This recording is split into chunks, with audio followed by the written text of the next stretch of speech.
11. Friends don't lie. Stop it! You're freaking her out! She's freaking me out! The upside down.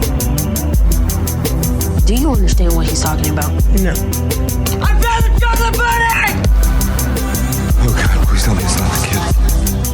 I need you to hide!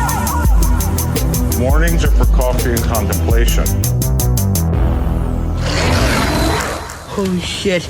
Welcome back. My name is Kit. I'm Andy. And I'm Steve. And this is Streaming Stranger Things. This time it's chapter 2. Whoa, no. Season 2. Yep. Chapter 7. The Lost Sister. My brain didn't even want to say it. Oh my gosh. So let's get it out of the way. As I live and breathe, we're already at the Lost Sister? That's Seriously. crazy. We're moving. Yeah. We're cooking. There's a lot to say about this episode. This is a legendary episode in the fandom because everybody famously hates it. And Steve's theory, episode itself, not great, but not that bad. It's simply because of the major cliffhanger and the super high that chapter 6, The Spy, leaves you on. And then you take this diversion through arguably the main character and what they're doing before you get back to the resolution of what's going on with the craziness at the lab. That's all totally fair. I have a kind of a different take on this, and I just want to get it out for all the listeners to be upset with early on and get over. Oh, okay. It's not that hot or anything. It's just like, I get what you guys are saying. What's the spice level if we were at a Thai restaurant? Oh, like a 2. Oh, okay. All right. I just think the episode's just bad for other reasons, but everybody complaining that it's like a diversion and a cliffhanger is whiny because like it's a binge show. You can just keep going. Yeah. And like this kind of stuff's not for the week. Oh man, 45 more minutes. Let me put what I'm trying to say in Game of Thrones analogies, or specifically a Song of Ice and Fire analogies. Okay. So when you watch this episode, you had to wait the 50 minutes for it to end and then watch the next one and you were back, baby. Right? Right. That sucked. Check this shit out. When I was a kid, when I was 12, huge fan of the book series, A Song of Ice and Fire. A Storm of Swords came out in the year 2000. Andy knows where I'm going with this, I think. And I read it. I loved it. It was amazing. I waited 5 years. I'm now 17 years old when A Feast for Crows comes out. And that book does not contain the characters Daenerys, Jon Snow, Tyrion, Bran, Theon, or Davos, who had 6 chapters in the previous book and was starting to become like a main point of view character at that point. Did not contain them at all. Did not touch upon them at all. To reiterate, Daenerys, Jon Snow, and Tyrion. Then I had to wait until 2011 in July. And I was a full-blown heroin addict by then. Thanks, George. Probably your fault. George did this. The pain I experienced. And had to read it. I was living in an abandoned house on Philadelphia Street. And I had that book, though, from my friend. He lent it to me, and I sat there and read it. That's crazy. That's it. That's the whole thing. 6.5 years. You read a book that didn't have your favorite characters, that probably wasn't the best but still fun, right? Actually, not even 6.5. It's 11 years I had to wait. Wild. So what you're saying is A Feast for Crows is You're the Lost Sister. But not even that. Because I'm not weak. No. I don't recall being like super pissed. It was just like a tease. I kind of understood. Martin's reasoning was he'd rather get, 90% further in every one of these stories than 45% further in all of the stories. It made more sense in the dynamic of the book. And it would have made way more sense if he was just a faster writer. I just thought that was fun because that's what I was thinking of when I was watching The Lost Sister and thinking about how people felt about it. That's all. Just got a little different perspective. We'll get past this eventually. It could be worse. This is the worst rated Stranger Things episode on IMDb with a 6.1. I bet. Lost Sister. It is famous. It is the worst episode of the show, sure. Right? Is it? Yeah. That's not a crazy thing to say. I think the episode's kind of bad, but not because it's a diversion. It's just kind of a bad episode. Yeah. Some of the worst performances, kind of a goofy conception of certain things. I know what they were trying to do. I feel bad for that actor. I'm looking up their name. Linnea, is that her name? Who plays Kali? Yeah. Yeah, like Kali didn't do anything wrong. And arguably she's... Linnea Berthelsen. She's super solid, I think. Yeah. I don't like Funshine and all the other people very much. Callie is the best part of this episode. Yes. Hands down. But like, she has become the face of this disappointment. You know, people are like, ugh. You know, she's the Jack Gleason, you know, you know what I'm saying? Yeah. The Draco Malfoy of this, fuck that person. And it's like, she didn't do anything wrong. She's great. She's playing a character. And then we've never gotten to see her again. Imagine you're a young actor and you get this opportunity to be on the biggest show in the world. And you're like, wow, maybe I'll be like a recurring character. No, we'll never see you again. Yeah. The Streaming Things boys will predict your resurgence every year. That's my Andy's TED turn. is Callie's coming back? Like, if Callie doesn't come back, I'm going to be kind of annoyed. That's kind of wild, right? If we just never see Callie again. It would be so insane to me. Well, kind of. Like, a devil's advocate, I could see from a writer's perspective, it could function as just we got a glimpse of what 11 could be if she didn't have friends and family, if she took the wrong path. Yeah.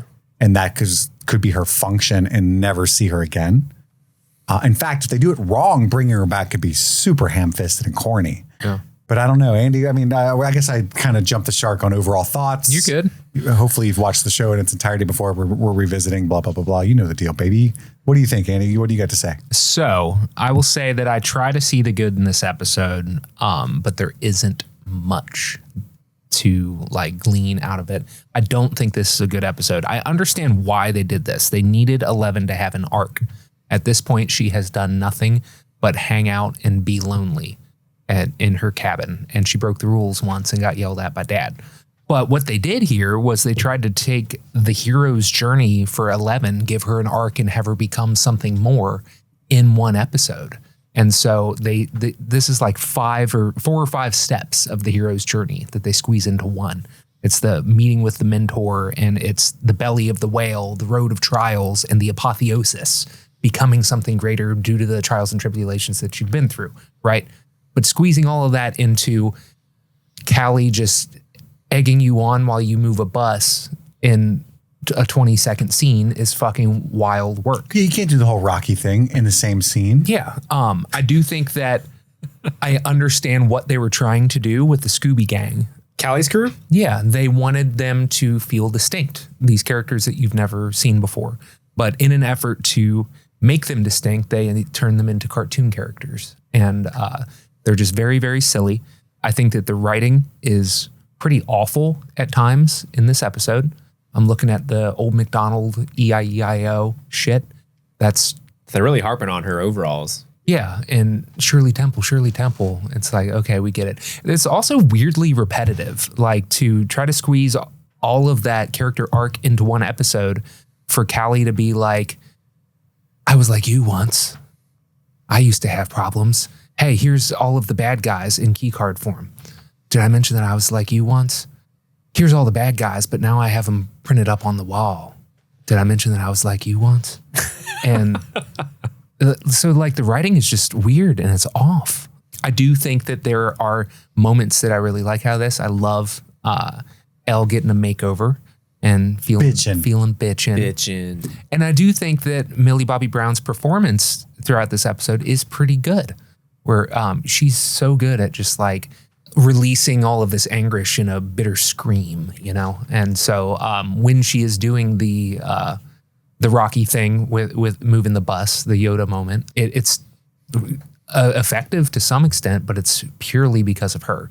I do think that the actress that played Callie, Linnea Berthelsen, I think she did fine. I don't think that it is her fault that this episode is as bad as it is, but yeah, and it's unfortunate that she's the face of that ire. And conceptually, I like the idea of getting to meet another one of the kids, especially in season 2, you know, like obviously we got a lot more of that in season 4, but at this point, this is all we got. Yeah. So I love the concept of her character. I just think the execution in this episode is super duper lacking. Steve, what about you?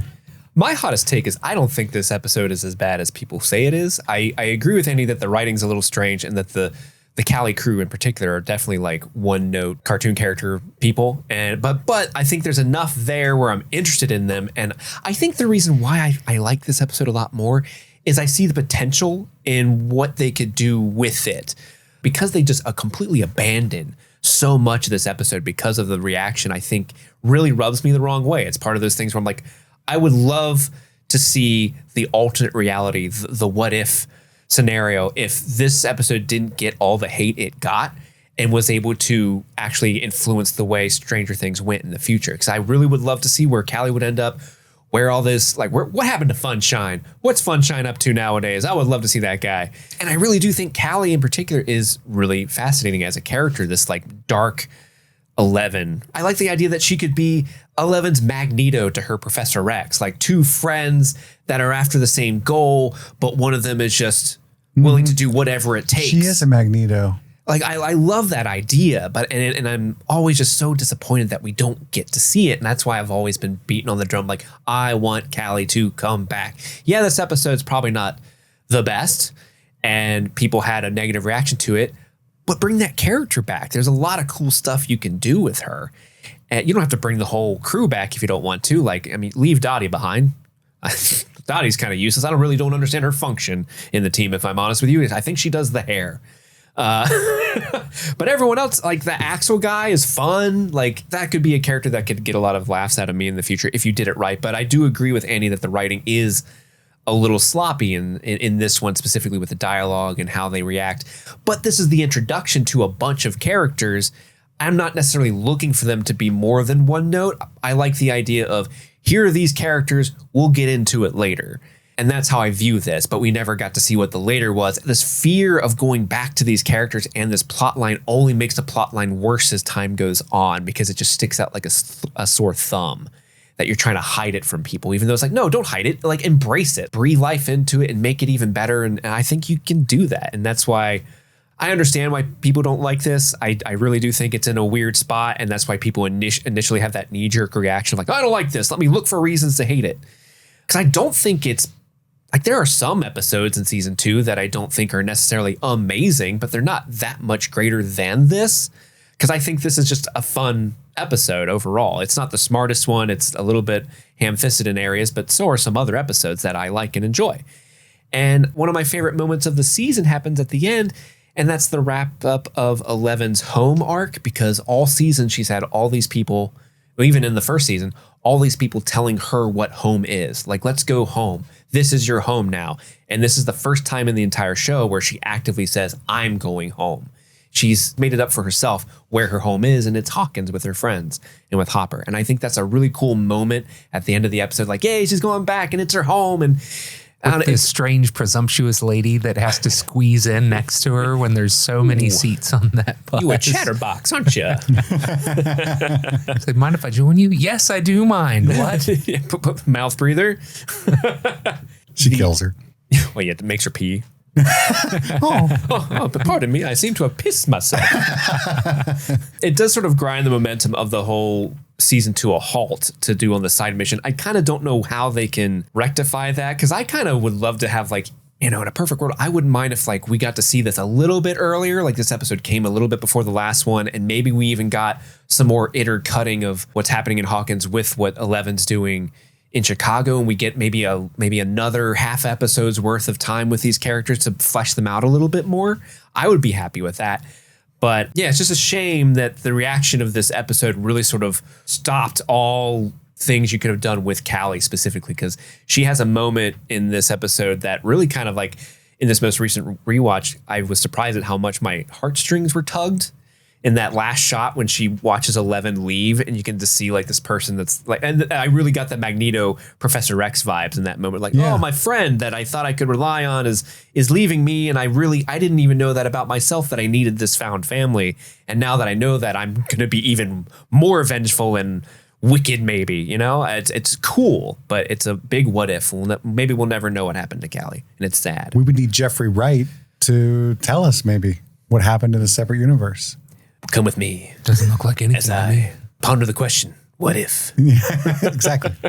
It's interesting that we watched this the same week that we had to watch Stormborn, season 7, episode 2 of Game of Thrones, where Arya has the exact same arc functionally that Eleven is going through here. She's on her way to kill Cersei, and then she decides to go back north and go home.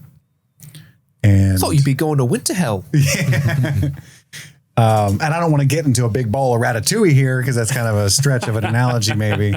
All right, those are our overall thoughts. But I jumped the gun there. We've got to backtrack and do a Mad Lib. Mad Lib. Let me run them today. Let me. You want a chance at redemption? Yeah, I think I'm a little more on the point. And if not, I'm going to get some coffee after this episode anyway. So either way, we'll get there eventually. It's a win-win. That's right. So Andy and Steve are the jabronis in this one. They're going to be choosing words that I will require. And we're going to craft a story as a team. It will reveal the story at the end of the episode. This is a Stranger Things themed Mad Lib for those who aren't used to this tomfoolery. Andy, I need a vehicle. Segway. Steve, I need a noun. Grapefruit. Andy, I need a number. 8. Nice. Steve, I need a color. Colonial Puce, of course. Andy, a plural noun. Snack packs. Where the hell are my snack packs? You don't get no snack pack. Adjective. Dehydrated. Verb. Shag. Oh, behave. Part of the body. Pinky toe. Marissa Tomei. Animal. Donkey. If there's a verb, I need it to be punch. Plural noun. Strap-ons. Plural noun. Ass wounds. Terrible wound. Occupation, plural. Groundskeepers. Verb. Swallow. Verb ending in ing. Donkey punching. You going with that? Yeah. Adjective. Clammy. Noun. Fish hook. Verb. Saute. Adjective. Spicy. Let's see what story Andy and Steve crafted, titled Sister. Oh, no. Hardly know her. All right, we've already done our overall thoughts, so now it's actually time to get into the full recap after a brief break to hear from one of our sponsors. And we're back, and Netflix describes this episode thusly. And it's funny to me because it's a third of the length of all the other synopses, because it's just so apparent that so little comparatively happens. Psychic visions draw 11 to a band of violent outcasts and an angry girl with a shadowy past. I'm an angry girl. I got a shadowy past. You don't even know my name. Don't even know my name. They go back to 11 after, they kind of rewind a little bit. After talking to Mama in the void, she comes out, talks to Becky. Sunflower. That's right, 450. She doesn't know what... I wanted to flag this because this kind of... Not to be that fucking guy that everybody knows I am. We had a discourse, I think, at one point. Maybe I made this up. I don't know if it was between us or between me and Discord or maybe both, where I feel like people were suggesting that 11 knows how to talk perfectly fine. It's just trauma has prevented her from speaking very often. And I said, that's obviously not the case based on the context and clues that were given throughout and her education with the different words that she's taught and things like that, right? Mm-hmm. She doesn't know what the word repeat means. Damning evidence for the she's a normal person crowd. You know what I mean? Yeah. Damning evidence. Damning. I win. I think that in that argument, people are just talking about in season 4 when we get the flashbacks to her hanging out with Papa and stuff. She has some fairly normal conversations. I think that's more of a retcon than anything. We just needed her to be able to speak to. In these earlier seasons, she just for no reason that we can surmise, straight up doesn't know how to talk. Yeah. You know, very much. But by season 4, they're like, you get it. Yeah, this is kind of an obstacle we need. Yeah, we need no one's going to notice this. Yeah, because she's they would just repeat, over and over again. I'm like, come on, man. Come on. But 11's this is why Mama wanted to talk, to find her, right? Meaning the other little girl in the vision that she was given. Mm-hmm. So Becky shows her the files of all the other missing kids that her mom kept before she lost her mind completely. And why is the article titled Indian Girl Missing in London? It is descriptive and it's journalism, but at the same time, it just seemed strange. I mean, it's the 80s in London. I guess. that tracks. And 11 searches through the TV for who we later find out is Kali, but no dice. Then at that night, she's dreaming about the girl and the rainbow room, and she sees her in the void by a fire in a barrel. She's like, Becca, I found her. Becca. Look, Becca, I found her. But she catches Becky calling Jim Hopper and only reaching Flo. She's a narc. which she sees as a massive betrayal, but at least she was calling Hop and not like. And then she robs her and bounces. Yeah, immediately. She needed some bus money. I do like that they add that little bit because at first you're like, oh no, Becky, she's calling maybe someone she shouldn't, like Benny did, you know? But no, she's actually calling Hopper specifically. She's talking to Flo. We find that out, but like Eleven doesn't know that. What's your name, Florence? Yeah. Yeah, Eleven doesn't know Florence or any of that, so she just assumes like I've seen how this plays out. I gotta get out of here. Oh, that's a good read. I didn't even think about that. Like that she doesn't even know she's talking to Hopper. She just hears, like there's a girl here. Yeah. You're gonna get shot in the face while I'm eating ice cream. I'm out of here. There might be another girl in danger. And she's like, I'm leaving. If you're getting shot, I ain't want to be a part of it. I'll have to kill everybody. It's a lot of work for me. I served my nickel. You come and take me. That's right. Terry's and in we get the way this ends, the scene coming when we're pulling out of the scene, like I think you're about to say Terry's watching TV doing her thing. But I love how we get the first of many production design choices where they put 8s all over this episode because she's watching Action 8 News, and that's how the scene ends. Because are there a bunch of them? Yeah, there's a bunch of 8s in this episode, like mostly like the graffiti in Callie's crib. Okay, the Callie capers because she's 8, and she left no crumbs. That's right. That's good. In this episode, she definitely did. This is also the first time Terry Ives was not watching Family Feud. So she does watch other shows. She was pissed. Then we get the title sequence. She takes a bus to Chicago. She gets off the bus. Some grown ass man bumps into a little girl and he's like, fuck out of my face. For reasons. Because he's not even like a thug or something. He's just like a dude.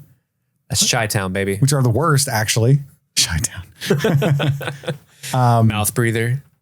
I just love how she's latched on to that insult. Oh, yeah. If anyone displeases her. It's like breather. Andy and Spoopy. Yeah. It's something we do. I didn't know you awoke that in me, Steve. I honestly feel very honored to have awoken Spoopy in you. But she shows up at their hideouts. You know, she tracks them with her mind. All the flunkies are downstairs. And I love how I just hate all of this. I'll just be quite honest with you. Axel is way too caustic to this child. What's up, Shirley Temple? You got lost in the woods. Like you're mixing metaphors for different, you know what I mean? Like, is she Little Red Riding Hood or not? Bo Peep. Funshine is like making sure she doesn't have a gun, like thinks she's packing heat, right? Yeah. Now we later Slowly. I love that. Slowly. Hold.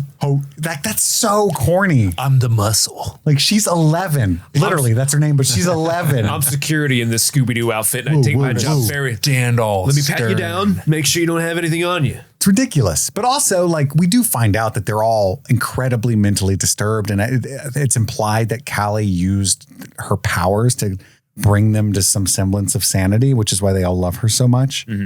I guess. But it's so goofy. So goofy. I'm going to cut your hair off, little girl. For no reason. We're bored. Throw her in the burning barrel. We heard that Andy really thought it was cute when you had hair. We're going to cut it off. Take off them locks. A lot of the problems, too, are just a result of a Easter Eggo choice and production design that they were making, which I'll get to when we get to that category. I'll just plant a flag there for that. So a little bit of an apology for on their behalf. There is a fun thing that they do throughout the episode as well, where they're tying things. Like her story is also tied to Hawkins the whole time. Like when she goes through that camp of people and the one guy's like, they're all dead. They're all dead. Like that. I think that's sort of hinting at what's going on at Hawkins. With the soldiers? Like it's alluding to it. And then there's a lot of like, it's a sickness spreading out, much like the vines do. A lot of that kind of stuff's going on in this episode as well. But Callie makes Axel see spiders to make him drop his switchblade. And she tells him about Mama and her dream circle. That makes me laugh so hard. Where did you get this? Mama. It is funny though, like, because we know 11 and we're seeing her now operate with, for the first time ever, someone other than fucking Mike and Joyce and Hopper. Yeah. And it's really funny. And the mouth breathers, a callback to the grocery store episode. They probably were heartbroken when everybody hated this because they were like, oh, this is fun. We're doing the thing. And even the shot of her walking through Chicago the first time when she gets off the bus and there's other people around her, you can see she's kind of glowing like, oh my gosh, like more humans that aren't trying to kill me? Big wide world out here. Oh, except for that mouth breather? Immediately, she gets right back down to earth. Oh, other people suck. But I I got want to this. go home. But I got this from Mama in her dream circle, and no one said, "What the fuck is that?" They were thinking it. And they stop in their tracks when they see her levitate the knife. And they're like, oh, shit. And then they compare numbers. Her and Kali compare their wrists, 8 and 11. They hug. Sister. Aw. Sister. Off screen, she catches Kali up on all the things while they're up on the roof. And she's been with this policeman for 327 days, meaning Hopper. And we find out Kali's power is that she can make people see or not see whatever she chooses. It's a really cute scene where she says, "Are you real?" Because you see, the whole butterfly thing. And then she boops her on the nose. Butterfly or dragonfly, it's not actually clear. But we get the first like Magneto hint. Oh my God, that's a great pull. That's a great pull. We get the first hint that Kali is the Magneto of this couple because she's like, "Oh, you're a policeman that takes care of you. I bet he wants you to hide your powers because He's you're a monster to him. naive. He's naive. Use your powers. Be yourself, girl. Live your I dreams." was like you once. That's right. And then Kali cries. And she says, "A piece of me was missing and now it's not." And she says, I hate that they did this. Like, you talk about repetitive. It's not repetitive in this episode, but they've done it 4 times now. "I think this is your home." And then 11, of course, every time she hears it, it's a tick. She has to say, Gone. Imagine taking her to a fucking baseball game. "This is your home." Oh my God. Run home, Jack. He runs home. The others mock her for her as the white hick sister. She wearing overalls? I bet she came from a home that treated her nicely and gave her Eggos. What a loser. She's a human radar detector. Kali immediately realizes they can use her, right? They kill people, and it's really hard for them to find the people to kill. She used a picture of me and came all the way here. It's crazy, right? 11 like checks her messages in the void. I just want to call out the one Mick, I think her name was. She's like, "No, we can't do that. It was too hot right now." Yeah, she's the driver. Mick's got a good head on her Just shoulders. like, all right, come on. Just the writing is so silly. It is very silly. Again, the roles of these characters. So Mick is the driver. Sunshine is security, muscle. Axel is also kind of like a muscle character. Every crew needs the like hot-headed but good in a pinch type character. Callie's Callie. The fuck does Dottie do? Dottie's new. Dottie's new, but she does their makeup. She's there to be unpredictable. The wild card. Somebody to have fun playing cards with, even though she's going to win. Shirley Temple's gonna get us all killed. That's right. I love that bit because Callie's like, she's in pain. She needs this. Like, are we talking about 11? Or are we talking about you, Callie? Let's psychoanalyze you at this moment. But yeah, then he says Shirley Temple's going to get us all killed. I don't think Shirley Temple's calling shots, buddy. Well, you don't want to bring them on a heist, on a mission. Somebody to slow you down. Brought Dottie. That's what happens, isn't it? Does she not, in fact, almost get them all killed? She does. Throws the gun out the window, leaves them lingering there too long for the cops to show up, gives them poor information. They decide not to case the place because she's in there alone, but he's not in there alone. She didn't notice the 2 girls. That's not her fault. All her fault, objectively. That's a breakdown in leadership by Callie. Callie? Yeah. Goes from the top down. That's true. Trickles down like Reagan. The buck stops there. But she checks her messages in the void. I think this is really so funny. funny. That she just, I'm trying to reach 11. We've got a new deal for $29.99 a month. You can get internet paired with cable. Heard you had some TV issues. Give me a call back. Beep. Hi, this is Hopper. I'm not mad. This is funny to me. But they needed to have you know that she heard what he said. Otherwise, it'd be like an incomplete arc. It is really funny impetus for that instead of checking in on Hopper, she's checking in on the answering machine. That is really funny. It's not even an answering machine. It's a CB radio. Yeah, it's so radio. she had to be listening as he was saying it, or it wouldn't have, she wouldn't have heard it. Was she just like dialing into the cabin just to see like, is he home? Yeah, maybe. Oh wait, there's noises. What's that? Did he clean yet? Did he get more Eggos? I'm not coming back if he didn't restock. I'm not going to. Put my foot down. But anyway, Callie wakes her and says it's time to go meet her friends properly. We get introduced to Axel, Dottie, Mick, and Funshine, and they say, Callie saved us. Now they hurt the bad men. They killed him. And this is the like... I've killed.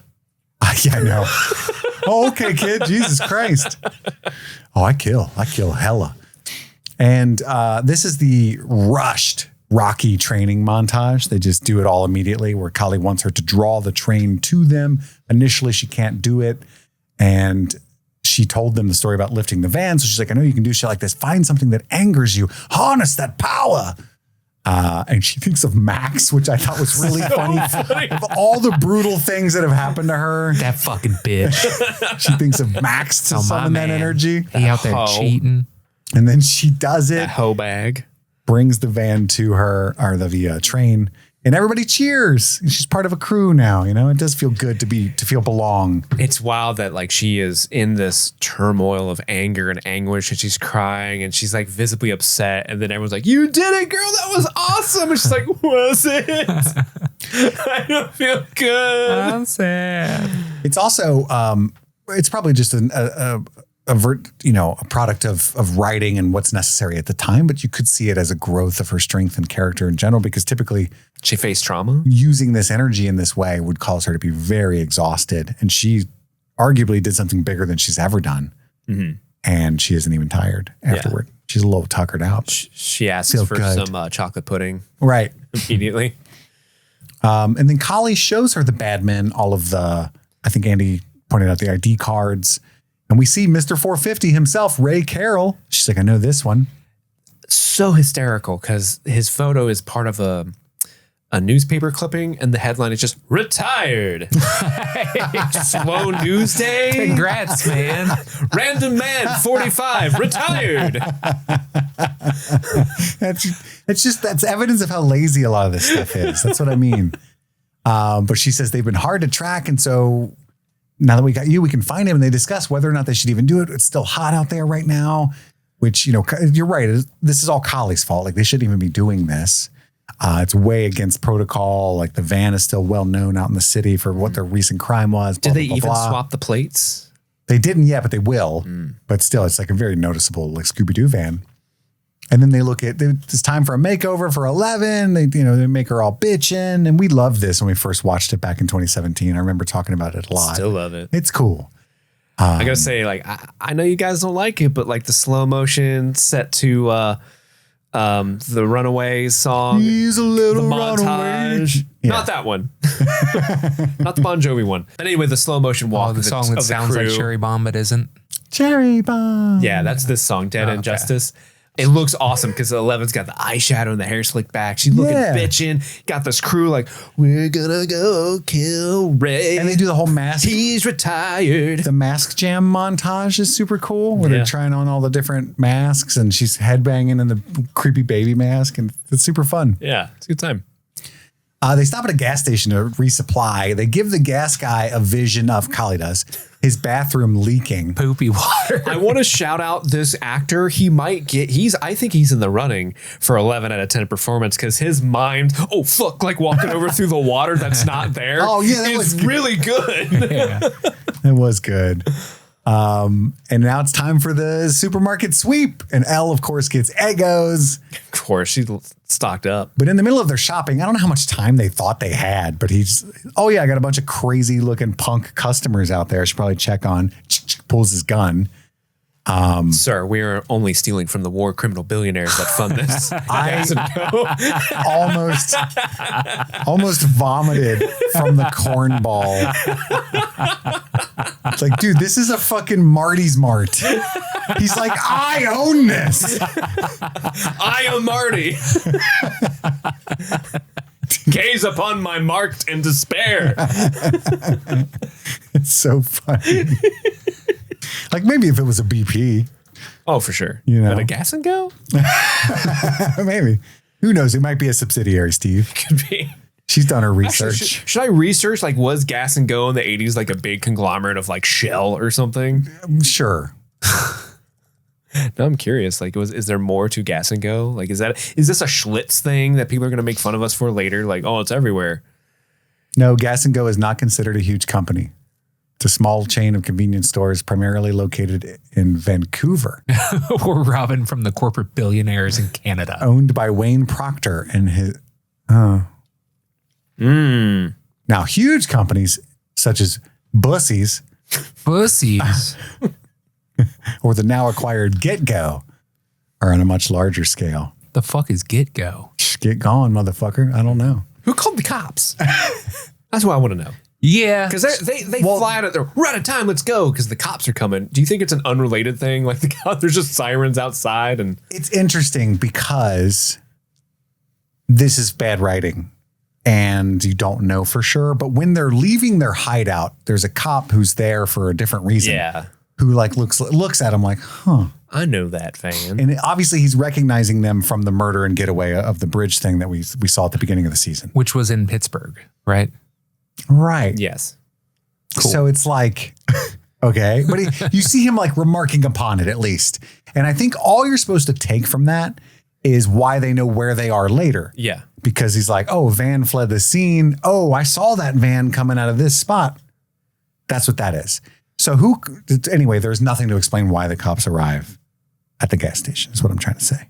Even though it's right after that scene and your brain doesn't quite They don't even quote care. unquote arrive there. We just hear them in the distance and never actually see them pulling up or anything. That's almost like, was this an unrelated thing? It could have just been a car crash. There was an ambulance coming. They were like, fuck. And Donnie's like, I need my fly swatter. And like,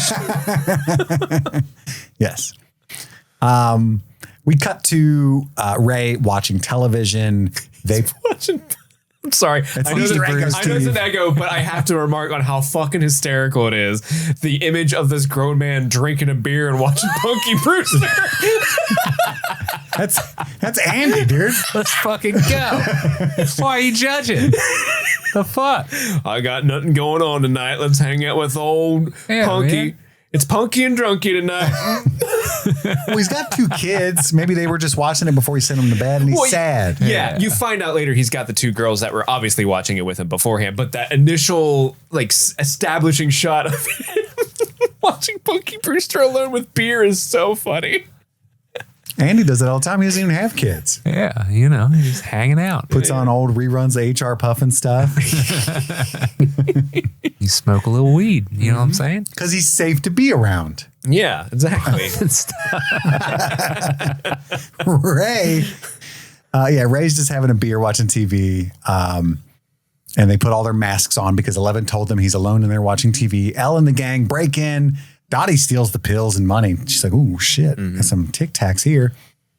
They take their masks off, Collie and 11, I prompted love by how Collie. seriously Funshine takes his job because he literally strikes bouncer pose in the kitchen. So corny. Silly. The way he like pushes him in the chair, it's all it's blocked poorly. It's all like so like short film in college. You know what I mean?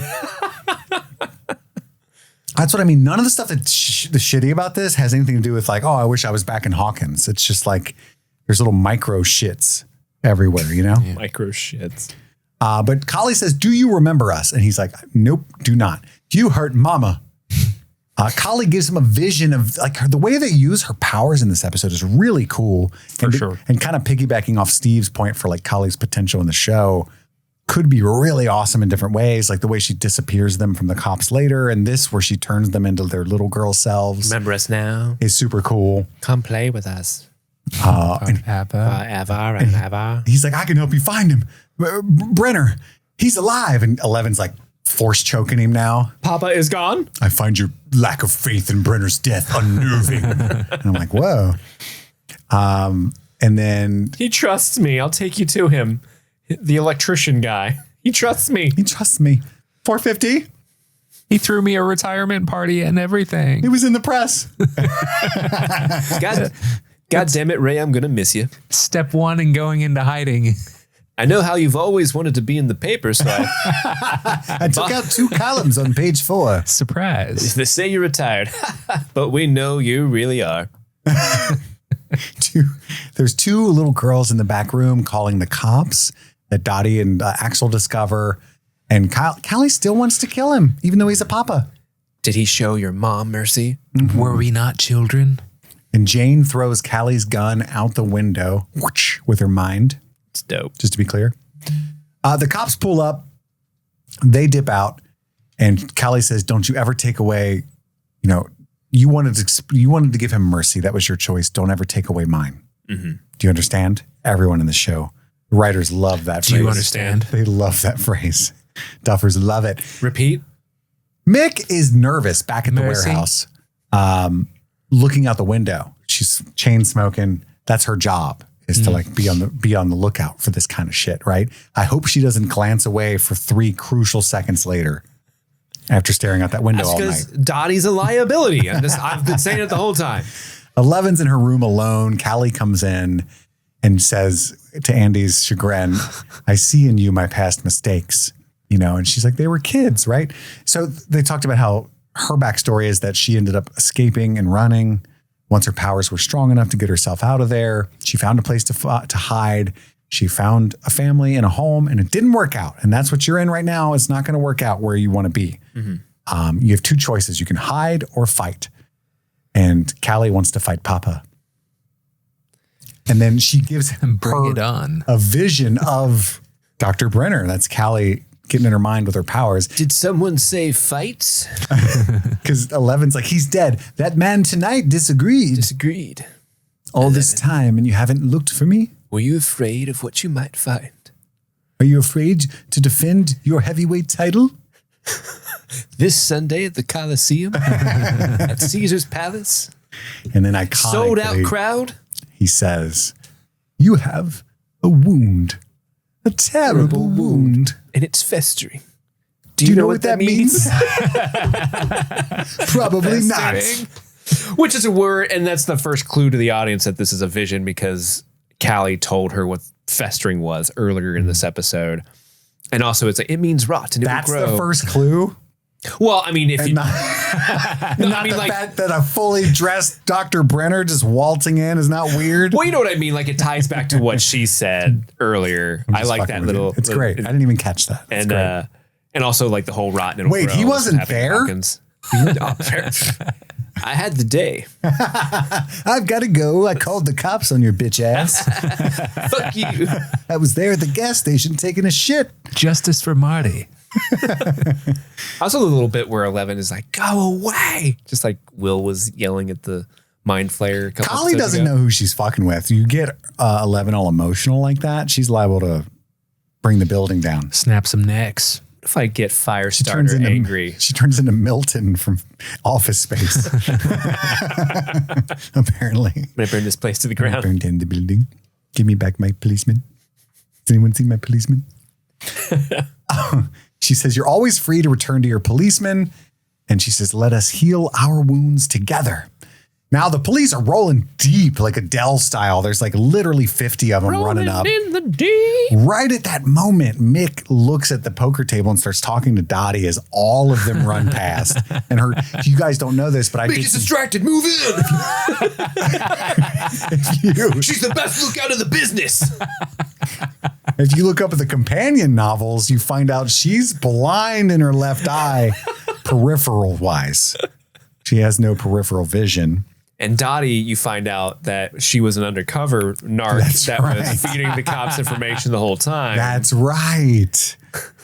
But Mick doesn't even want to play cards. She doesn't want to lose her couple bucks, right? So she looks away from the window. Elle then remembers her friends, goes into the void, sees that Hopper's in trouble, and apparently more importantly, that Mike is in trouble. She sees him going all Admiral Akbar. It's a trap. At that moment, the cops bust in, which is way downstairs. That's the sound of the police. Callie grabs Elle. She makes all of them invisible. I think this is super cool. I think the visual of the cops The scene's awesome. moving around and not seeing who is clearly there is so cool. And they're all wide-eyed and looking at each other like, oh God. Mick smoking, like that's got to be a giveaway. Like, is she hiding my cig? Should I drop it? It's better just to not move. And outside, she makes that giant like wall to the sky, but she's so emotional trying to get Jane to stay that she's like losing the wall vision and they're starting to bust through. I can't. I have to go back. My friends are in danger. But your mom sent you here for a reason that will never be explained. Together. They can't save you. Jane, get in. Jane does not get in.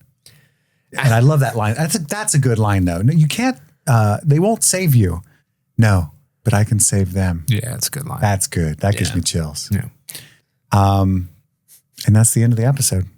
Well, she runs off and she ends up on another bus on her way back to Hawkins with that lady who's like, oh, you look like you're traveling alone and that I'm here to make sure that's not happening.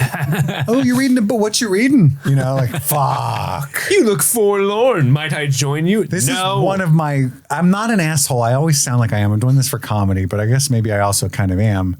I fly on a lot of planes and I prefer this. There's a seat to the left on the smaller planes that I usually travel because I'm usually going to like Austin or New York or something. It's just a couple hour flight. It's literally just one seat. And you can even get it in like if you do the emergency door seat, there's one that's by itself to the right. If you get the one to the left, it's the one where you have to fucking stare at the stewardess the whole time. You've ever seen? Oh, yeah. Oh, God. There's one where you're knees to knees with the stewardess. That one's got to be terrible. That's my worst nightmare. Yeah. The other one, you're just by yourself and there's no seat in front of you. It's great. And they're like, are you sure you're equipped to be in this seat? I'm like, sure, buddy. I'll save everybody's fucking life if this thing goes down. Like, who says no to that? Like, I can't handle the pressure. Like, who fucking, Oh my God. who Just sitting there folds over reading the nothing? pamphlet. Yeah. Like, how do I do it? I didn't know it was like this. Shit, you're on to me. But every now and then I get stuck and that's the worst, dude, where it's like, I already have like severe anxiety and I have to have the aisle seat because I don't like to feel trapped. So middle's like my hell, but aisle is doable. Even though your arm gets bumped by the carts, I can get up and go whenever I want. Hate being window because I'm like, I just immediately feel claustrophobic and I want to punch the other two people a bunch. Yeah. It's a weird feeling. But the worst is You when don't fuck with the window seat? I can't. I feel trapped. I start having fears like, what if I have to pee? What if you're sitting with people you know? That's doable-ish, but I still am uncomfortable. But yeah, strangers, He's that's an going to absolute. punch us both, Andy. That's absolute. Remember when we flew to LA? You had, were we both aisle or were you a middle? You were a middle. I was a middle, yeah. Yeah. See, I would have, and you were comfy as a bug in a rug. I mean, that's stretching it a bit. He looked at the chick to his right and was like, hi, I'm Steve. You look forlorn. Where are you heading? Mind if I sit here? Nah, he pulled up his whole iPad, the big one, and turned on Ted Lasso. And But imagine the fucking gall if you had an empty seat next to you on that plane and you can sit in the window if you're the only one there. And then some stranger across sitting in that oneer is like, you know what? You look lonely. And then comes and sits. yeah. Do you mind Please if I don't. join you? oh, yeah. Ma'am, you don't know this. There's no way you could know this, but I'm going to tell you now. I bought both of these seats so no one would sit next to me. Yeah. Rear naked Please chokehold immediately. Giving her the Armbar. giving her the chicken wing. I'm going home, but you're going to hell. Yeah, it's like my worst. I've only ever had a couple chatters because like my plane move is I get on, I put my headphones in immediately. As everyone's still boarding, I'm already watching. You a movie. close that curiosity door immediately. Yeah. Every now and then a nice lady like will have to like squeeze by me because I'm always aisle, put her bag under the seat and she'll be like, whew, it's hot in here or something, you know, and I'll go, yeah, it is. Then here, this is how you work the AC. Because you just showed up. I'll do that. I start hitting on her, yeah. But usually I shut that shit down, you know? Yeah. A lot of people do. They like that. They're like, oh, I can find somebody to talk to Pass the time. for this 2 hour flight. Fuck that, dude. I got 4 movies downloaded. Yep. Why so many for a 2 hour flight? That's how badly I don't want to talk. You know, you never know. Just in case there are delays. I can watch one in the Uber, walking through the airport. You know what I mean? If the plane accidentally misses the city and just keeps going for another hour or so. Yeah. Anyway. I'm prepared. Yep. I agree with that. But she's going home. She's on her way back to Hawkins. Now it's exciting, right? We got through all that. And it's like, oh, we got all that shit going down in Hawkins, but also 11, who still hasn't been reunited with anybody but Hopper. And everybody else thinks she's dead. Oh, man. They went through the whole season with that charade. Yeah. Finally. It's crazy. I've never been so excited to see a welcome to Indiana sign in my life. So true. Okay, well, that brings us to our favorite moments of The Lost Sister after a brief break to hear from one of our sponsors. Welcome back, Streaming Things class. September has arrived, a month of fresh notebooks, sharpened pencils, and brand new beginnings. Whether you're headed back to school, back to work, or just back to your fall watch list, we're glad you're here with us. Before we close out today's episode, we want to give a huge shout out to the real overachievers of the Streaming Things community, our super patrons. These are the incredible folks who support us at the $25 or more tier each month, and thanks to them and all of our patrons, we're able to keep making this podcast for you. So thank you to John Collins, Sun-Loving Mortal, Xander Barbarian, Daniel Pack, Phil S., Nice Guy Eddie, Deep Substrate Foliated Cowkite, Jordan Garvin, Albus Stinkpot, Maddlestat, Susie Callahan, Anthony Corona, Jim E., Lady Trashley, Sean Myers, Just Liz Calabria, Brett X, E. Scramo, Lol Tickler, Svento7, Jay Scramo, AK Ashley Ray, Jay Rich, Upside Down Canuck, Big Butthorn, Josh Stitch, Jer, Kaylee Sampson, Rabbit Dog and a Barbie Car, El Bander, Charlie Friday, Alexis Adler, Peaches, Emmy, Haley B, Joe Velez, Trisha Bueller, Suzanne Rode, Sean Callahan, Jadinklage Morgoon, Jen Robinson, Kalisha Reeves, Paula Garcia, Vad Brenda, Aaron Armstrong, Hootie Hoo, Ashley Powers, Casey McCain, and of course, Enza. Thank you all so much for attending class this month and supporting us on Patreon. So without further ado, let's get back to this episode. And we're back. We found the chocolate pudding. Andy, what's your number 3? My number 3, Elle getting the makeover, I guess. She looks cool. It's bitchin'. I like that she says bitchin'. That's my number 3 as well. The bitchin' montage. Because you got that awesome song. And I like the visuals of the team walking in slow motion. They're doing the right stuff, but with punk rockers. It's pretty dope. And then obviously 11 does look bitchin', and it's cool. It's a cool look for her. But that's my number 3 as well. Kit, what's your number 3?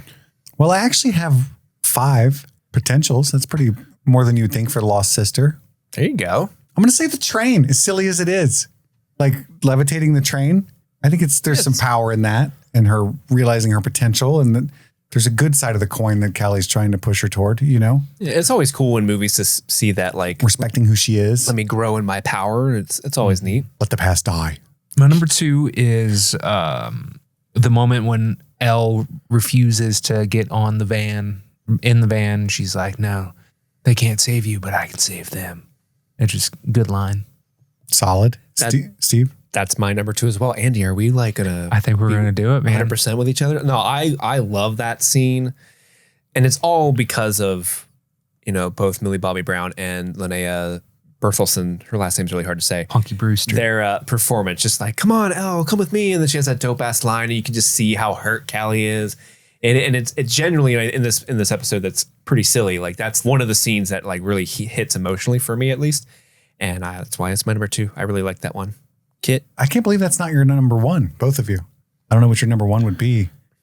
My number 2 is going to be Elle in the Void with Admiral Akbar. Just like seeing Hopper and then Mike. I love that you just keep calling Mike Admiral Akbar. It's really funny. That's all he said for 2 episodes. It's a trap. We can't repel firepower of that magnitude. 11. Yeah, that's my number 2. Andy? My number 1 is the moment when Callie uses her powers to hide the crew when the cops show up. Yeah. That's cool. It's badass. It is cool. It's a good one. The coolest use they could have done with her power. It was neat. Because it's the reverse of what we think it is, up to that point. Because she's always really made people see things, but not dragonflies, super cool. walls. Yeah. I like that idea. A lot of walls. Yeah. We fell apart at the end there, Andy. Oh, really? Shit. Yeah. I thought for sure it was going to be that. I thought for sure it was going to be Papa coming back. Marty B showing up there. That's my number 1. I love it because I love Marty B. Because you didn't know he wasn't actually there, and it was like a really fun twist. Whoa. I was festering. Wait a second. Wait a minute. That's what. Do you think? No. He's not there. Oh, he's not. Wait, he's dead. That's, when he first popped up, I remember thinking when we first watched it, like, wait, he dead. How's he dead? That is true. This episode is a reveal on your first watch that he's not dead. Mm-hmm. It's a big deal because we see the vision and then Ray says that he's still alive. He could be lying. He could be lying, but it's another little mystery, a little wrinkle into the show. Like, how did he survive? No, there's another article. If you look closely and pause it, it says Papa not dead next to retired. Not retired. Yeah, if the clipping kept going down, it would be a clipping of Marty B. not retired. Smiling. I've still got some gas left in the tank, boys. My wife left me. There's no reason. Just got to throw myself into my sad. work. I've got the Nina. It's all I need. That's my favorite moment. I mean, Marty B is a legend, and it was good to see him again. What's your favorite moment, I Kit? should have named it Gina. I'm a huge Martin Lawrence fan. But I didn't That's because what my mama named me after. Ray kept calling it Gina, and I said, that's gross, Ray. Please stop. My number one is her saying, I can save them, but also like Callie crying and driving away. And that's all part of it, right? That's a great one. Actually, a very emotional part of this episode and like really fully brought me back, baby. You know what they should bring back? The McRib. Oh, it's always coming back. Fuck yeah. The McRib is back. Oh my God. Give it to me. I think they should bring back Callie. Just saying it one last time. Bring back Callie. I'm with you. Bring her back. Right after the McRib. Yeah, well, yeah, McRib first. We're getting close to McRib season. I've guys. never had one. I will never eat one. Oh, we're going to change God, that you're this McRib miss- season. Oh, yeah, dude. This McRib season. Does the McRib season fall with like the summer Festivus or something? If the McRib comes back too early, that means 2 more months of winter.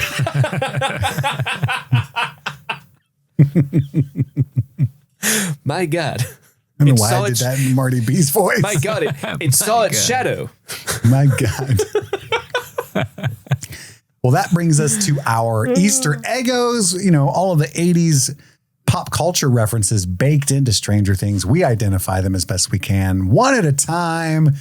Andy, lay it upon me. There's a So Long and Thanks graffiti, which is a reference to Douglas Adams' book, So Long and Thanks for All the Fish, the 4th book in the Hitchhiker's Guide to the Galaxy series. It came out in 1984, so it's a very timely reference for them to graffiti. Good pull. Someone read that book and was like, I got to put this on a cement pillar. And they ran out of pillars, so they just said, and thanks, and just ended it there.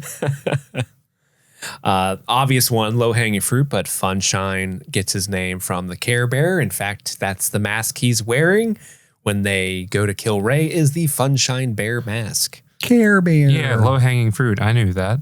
He gave him the Care Bear stare. He did. I'm going to say Escape from New York. Yeah. The landmark John Carpenter film.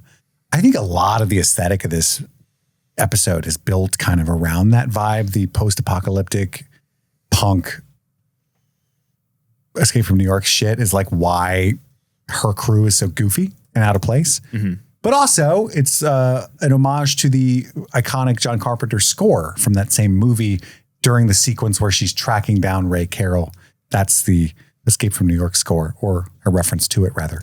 Well, isn't it it's actually a John Carpenter score, but from a deleted scene from Escape from New York. So it's still a John Carpenter song from that movie that just wasn't used because it got deleted. That happens a lot. Like you know, The Hateful Eight, Tarantino's score is just unused parts of Ennio Morricone's score. I don't know that to be true. I just heard that it was parodying the score, John Carpenter, in that film. I saw a couple people that said it was parodying, and I saw a couple things that said it is the score, but from the deleted scene when they were going to do a robbery, because the song is called The Bank Robbery. Yeah. Yeah. That's cool. The Stranger Things wiki calls it a parody, but that's just some dude that wrote that. So Right. I don't know. Andy? I mean, the obvious pull of her moving the bus is a direct rip from Empire with Luke moving the X-Wing in the swamp with Yoda. Fuck yeah. Yeah, it is. It's too big. That's what she said. I can be your backpack while you run. It used to be like you. Eleven's speaking of Empire Strikes Back, there's a couple more where 11 is doing the Darth Vader force choke hand movement to Rey, but then also the idea of Callie going like, good, use your anger is obviously like very Sith Lord coded. But yeah. And it leads to hate, which leads to suffering. You will not take her from me. Shirley Temple, Punky Brewster. I will say Shirley Punky Temple, Brewster, Punky Brewster came out in September of '84, so that dude is watching it like hot. Oh, off the that's the presses. new shit. Yeah. That's like Young Sheldon, that's the season good 9. Yeah, that episode's from November. Yeah. Is it? Nice. So that's like the new Punky Brewster, and also like That's why he's up drinking. He's like, this. It's all I got to watch. This is legendary Is it shit. this or Family Feud? that episode is about Punky Brewster being scared of doctors and needles. So like, and also Punky Brewster is a kid who's adopted by a grouchy foster Interesting. parent. So like a lot of 11 parallels. That's actually pretty layered. Yeah, it's a good pool. And we dared mock Punky. We would never dare to mock Punky. We were mocking Ray. Punky and Drunky. Drunky Brewster. That's what they call me. I'm cashed. The Invisibles, which is a comic book from 1994 to the year 2000. There are several characters from the comic book The Invisibles that appear. Their names are written in graffiti, including Barbalith, Bedlam, and King Mob I was wondering what all that shit are was. appearing in the background a lot. And a lot of the Callie's crew is based off of some of the characters from The Invisibles as well. Did you guys ever play the game Life is Strange? Nope. I believe I played Life. this could be a stretch of an Easter egg, Eggo, but I am a huge fan of the game Life is Strange. The original one specifically is like amazing. But a lot of the imagery around that game is centered around a blue butterfly that her friend is sort of like symbolically tied to. And Callie shows her the blue butterfly at the beginning. Now it does change colors, but it's that exact shade of blue, that exact type of butterfly. It seems very on the nose. If they didn't intend for it to be, it's a huge coincidence, I think, because Certainly it is a not. contemporary game. Supermarket sweep was a real thing. Do you guys remember that? That's where they would race through and try to get as much stuff as they could. Yeah. Right? Yeah. So it was a show that's Close to the right dollar amount or something. Here's a chance to Something like feed your that. family. We're going to televise it. Yeah. But what Axel says, okay, contestants, you've got a minute and a half. Let's begin your supermarket sweep, was the opening sort of like thing the announcer would say before they would start the race, as it were. Now, supermarket sweep started in 1965, but it was rebooted in 1990 as well. And I already mentioned this before. Lots of 8s hidden around the episode. Action 8 News, a lot of graffiti have, like, there's like an 8 ball behind Callie in a couple scenes. So I they saw, use 8 a lot. The bus number was 2422, but they scratched out the first 2, so it was just 422, which adds up to 8. Ooh, that's fun. It's a lot of fun numbers. Yeah. And then lastly, the music, Runaway by Bon Jovi. Dude, I did not know about her real life familial situation. And so every time you have said Millie Bobby Brown Bon Jovi, I thought you were just saying it because it was fun to say. It is fun to say. Yeah, But there's a reason. Yeah, didn't know that there was a reason behind that. And I was like, whatever, this is fun. Millie Bobby Brown Bon Jovi. Outside the Realm by Big Giant Circles makes its second appearance this season. In this episode is playing when Callie is showing her like the butterfly and the extent of her powers on the rooftop, but it's the same song that's playing when Jonathan brings Nancy home drunk from the party. So that song has kind of been played a couple times this season. Back to Nature by Fad Gadget is what's playing when the crew is being, I know that's a very, That's an iffy one. I wouldn't say that fast in public. I practiced that one a lot before today. I'm going to be honest with you. Yeah. Fad Gadget. Oh, you said it twice. Oof, playing with fire, my dude. Like the word is a fad. Like Okay. clothing is a fad. Sure. And then go gadget arm. Fad Gadget. But yeah, that's the song playing during the crew introductions. Dead End Justice by the Runaways is the crew montage. Fucking love that song. And Whisper to a Scream by the Icicle Works is playing when 11 is, it's the last song of the episode that like kind of goes to credits after the bus scene. Love it. you Good go. work there, Cap'n. Now it's time for our 11 out of 10 nomination. To whom are we going to gift the best performance of this? And is it going to be Punky Brewster? Stay tuned. Andy. I think this will be my first time giving it to Millie Bobby Brown Bon Jovi. And so, like, You haven't given it to Millie yet? I don't think so. Really? Yeah, someone in the Discord recently shared a overview of who gave what when. I think that was And I Amanda was like, King. Thank you, Amanda. I don't think that I had given it to Millie Bobby B. And so, yeah, gotta give it to her now. Gots to. This is her episode. Gots to.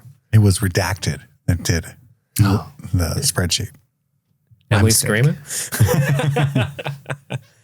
I think Millie is the quote unquote right choice, the quote unquote correct choice, but I ain't doing that. I'm giving it to Linnea Berthelsen. That last name's so hard to say. Just because Callie's awesome. I really love that character. I wanted her to come back. I think she did great in this episode. I mean, that last shot of her reaching out to 11, being all sad, like, don't leave me. That hit me emotionally harder than any of the stuff that 11 was going through this episode, at least on this watch. I still think Millie's great. But these two are the only ones that are doing anything more than just surface level cartoon character work. And so I'm going to give it to Linnea because that's the only time we're going to be able to give it to her. I'm also going to give it to Linnea Berthelsen. Yay! So, I'm looking at their IMDb. She's only been in a couple other things, unfortunately, and not in a few years. She was in Devs, that Alex Garland miniseries. She was in 4. I forgot about Devs. Yeah, she was in 4 episodes of Devs, and then she hasn't. And that was 2020, and she's only been in a couple of short films since then. So, thanks a lot, Stranger Things fandom. This is on you. Crushed her career. Hope you feel good about that. Crushing dreams. That's my nomination as well. Hopefully that'll revitalize her career once she gets a couple of 11 out of 10 noms from the Streamy Boys. Now it's time to step into the Nina. We're going to go to Dr. Marty B's F Shack. Happy to know you're alive, Dr. B. Well, I didn't want to spoil anything. I purposely haven't said festering this whole time. Just so you would get that clue. So this is the segment where our mods have selected certain clips from our 2017 coverage, and we are supposed to guess the context in which we said it. Mm-hmm. And there's a little bit of a curveball thrown at us this week because back in 2017, we also didn't like The Other Sister that much. And thus it was our shortest episode for a long time. It was only like 35 minutes long. Oh, wow. It's a very short episode in our original coverage. And for that reason, the mods were only able to get together 3 clips for us to review. That's so this episode. I'm so jealous. Why are you jealous of how short it a was? 30-minute episode? Oh, right? Can you imagine? Oh my God. I'm looking at this counter. We're a little over an hour right now. I'm like, well, that's short for these. That is. We're still doing today's version of that. Yeah. Okay, well, let's listen to the first clip that they sent in. I took that in a way more wrong direction. We'll find out about that in a second. What was yours? I want to know what your direction I took it as a Karate Kid reference with her being like, damn, like a little bitch ass mean Miyagi. Okay, so what could possibly be misinterpreted as a Karate Kid Maybe reference? the training segment? Yeah, for that sure. You were saying was Darth Sidious and Yoda and stuff, and I was like thinking Karate Kid and Miyagi. Yeah, that's Yeah, the only 100%. thing I can think of. All right, lock it in. Let's see what they say. During Easter Eggos, Steve explained how he thinks this episode is a giant callback to The Empire Strikes Back, with a training montage and Elle deciding to ditch Callie to go save her friends. Oh, that is something that Luke Skywalker does in Empire Strikes Back. Oh, yeah. I was smarter back then. But Kit had a very different take, which Steve and Andy apparently thought was hilarious. As that- per usual. Making fun of the kid. I'm the youngest here. You are the youngest here. Oh, Christopher, when you make it to 38, life just becomes Shirley much Temple. more manageable. Well, with that, let's go to number 2. And they might be sitting at home right now like, deeper. And I'm like, I'm giving it all she's got. Which is typically how I respond. All right, they're at home, deeper. I assume you're talking about the audience is like, we want to go deeper. Yeah, I guess. They're probably sitting at home thinking deeper. Dude, there's no telling what tangent they're pulling from. What would we want to know about that? Like, let's put ourselves in the 2017 mind space. What about this episode is like we want to go deeper into from an audience perspective? I don't know. Callie's background? Yeah, like that we want to know more about like the kids that would have been. Well, I guess at this point we only know about 2. It's Rainbow Room. Well, little but in the foyer. context of that clip, I was talking about me, that they would want me to go deeper into something. Oh, that we don't like this episode, hence it being only 30 minutes. Yeah, let's do that one. Oh, okay. I like that. Let's lock that in. What do they say? Kit remarks that this episode is 35 minutes shorter than previous episodes and that maybe their fans will thank them for being more brief. Or perhaps they want the opposite. We did it. Nice. That was all you, man. Wow. Good job. I'm being humble. So humble. Okay, our last clip from our OG coverage of Chapter 7, The Lost Sister. With any of that flavor whatsoever. I don't want to ever mention the flavor of preteen boys ever again. I mean, that's fair. I'm glad you have ceased to do that. Just you shaking your head after it was fire as fuck. You know, speaking of tits and bits, I'm actually really shocked that we've gone this whole episode without making an other sister joke. You know, it just seems like right there we just haven't done it. Yeah, we failed. Honestly, I know. Well, we're doing it now. All right. So the flavor of we don't need to. Why are we? It has to be just Mike related because she sees Mike and he's the only preteen boy. Do they even eat anything in this episode or taste? I don't even want to go down that road. I'll go down that road. I'll go down that road. I got nothing. Kit, you got anything? you can't prove that was me. Could have been any one of us. All right. Well, I'm going to say, just so we have a guess, I'm just going to say it has something to do with 11 spying on Mike, talking about a trap. I mean, obviously, I use some kind of metaphor and I used the word flavor, and then I made it a joke. Yeah. To combine those two things. Right. But I have no idea the context. Okay, let's see what they wrote in. Number 3, Kit states that he is arrogant before explaining that the vitriol directed at this episode is because it seemed like a completely different show for 45 minutes and an average person, quote, cannot compute. Kit points out this is the first time following only one character, so it misses all. I think there was more, and we didn't get more of that. This is all. This is all. I think maybe the end of that was So cut long off. and thanks. So you were commenting on flavor based off people not liking the episode, I guess. We don't know. Yeah. We don't really know. It remains a mystery to this day. Well, there you go. That's the end of the Nina. We did it. We did it. Thank you to our mods for coming up with those clips. As always, we really appreciate that. Don't forget to email the show before we get to our MadLibs here at streamingthingspod@gmail.com. Over on the Patreon side of things, we've covered so many other shows and extra properties and movies and things like that. Well worth it to most of the members over there to check that out. Endless hours of extra content. And also our live show, theme still to be announced. But I think you're going to love it if you like our podcast. That's November 7th, Friday in Cincinnati, Ohio at the Woodward Theater. All 3 of us and maybe more. Maybe some guest hosts, maybe other things, maybe surprises. We'll run amok. That evening, everybody who came last year had a really good time. So if nothing else, even if we completely shit the bed in our performance, it's fun to hang out with everybody for the weekend. So we really hope more people get to join us. There's a few more tickets still available. So way to sell it. Even if we bomb up there, you're going to have fun hanging out exactly. with me. I think that is a good sell because it's like, it's true. Hey, I want them to crush it to make it worth the journey. Don't worry. Joey's going to make it worth the journey. Yeah, go to Joey's corner. The bonk corner. Okay, you guys ready for the Mad Lib? Also Do ready. it. This is what Steve and Andy created, and it's called Sister. Sister. After a long Segway ride to Chicago, 11 had finally found her grapefruit, Kali, or 8, as it read on her laboratory tattoo. The two hadn't seen each other since... Sorry, I'm just laughing because I forgot that Andy suggested 8. It's really funny. The two hadn't seen each other since their days in the Colonial Puce room as kids. Oh, that's a terrible room. But their bond as snack packs was unbreakable. 11 learned that Kali had a dehydrated gift just like her. She could make people shag things with her mind. Oh, behave. To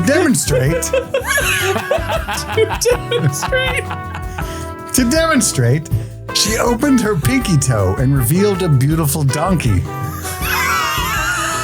There's a lot going on in that sentence. There's a lot happening here. Kali used her strap-ons for revenge. God. She and her group of fellow ass wounds went after ex-groundskeepers from Hawkins Lab, and she asked 11 to join her. Kali then showed Elle how to swallow her pain into power by reminding her of all the anger donkey punching inside her. It had worked then, but during the mission, Elle knew something wasn't clammy. She loved her fishhook, but her real home was in Hawkins. And although she wanted to saute the spicy men just like Kali, She knew that her powers were for saving her friends. That one was great. Good work, I guys. had a good time. Every time you were already laughing, I knew the next part was going to send you over the edge. Man, that was a good one. That was a good one. Callie used her strap-ons for revenge. It's the only thing you can use those for. Vengeance. I don't want to saute these spicy men. Save my powers for my friends. Friends don't lie. Oh, God. That had donkey shows and everything. Good job, guys. Look into my pinky. Pinky toe. Yeah, that's right. Pinky toe. Yeah, feet pics. That's all the time we have this week. Tune in next week. We're going to be doing the rest of season 2, along with more Game of Thrones on the Patreon side. My name is Kit. I'm Andy. And I'm Steve. And this was Streaming Things, streaming Stranger Things. Happy streaming.